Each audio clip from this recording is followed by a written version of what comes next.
மாறுவதை புரிந்து கொள்வது. என்ன பிரச்சனை? மாற்றத்தை நாம் புரிந்து கொள்வது இல்லை.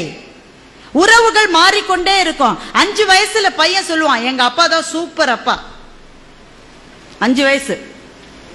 10 வயசானா சொல்லுவான், எங்க அப்பா நல்லவரு, அப்பப்பா கத்துவாரு. 15 வயசுல சொல்லுவான், அம்மாவை கூப்பிட்டு, உன் வீட்டுக்காரர்கிட்ட சொல்லிடுமா, அப்பப்ப என் ரூட்ல வராரு, மரியாதையா இருக்காரு. 20 வயசானா பையன் சொல்லுவான், எப்படிமா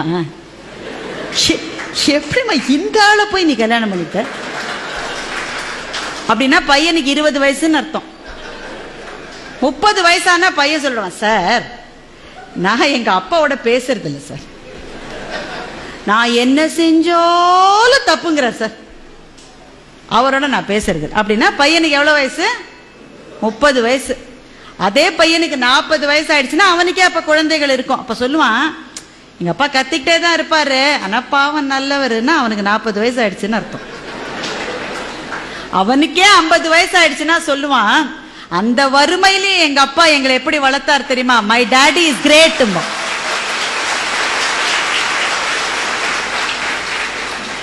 எங்க அப்பா கிரேட்னு 5 வயசுல சொன்னது சார், திரும்பி வரதுக்கு 45 வருஷம் ஆயிருக்கு பாருங்க. இதுதான் மாற்றம். இந்த மாற்றம் உறவுகளில் உண்டு, நட்பிலே உண்டு, வாழ்க்கையின் செல்வ நிலைகளிலே உண்டு. எல்லாத்திலையும் மாற்றம் வரும். எந்த மாற்றம் வந்தாலும் நான் தொடர்ந்து பயணிப்பேன் யார் நிற்கிறார்களோ அவர்களுக்கு சோர்வு வருவதில்லை.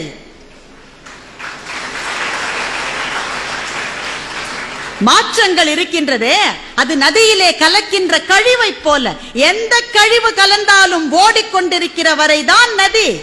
கழிவு கலந்துட்டாங்களேன்னு அது நின்று போச்சுன்னா நாற்றம் பிடித்த குட்டையாகி விடும். அது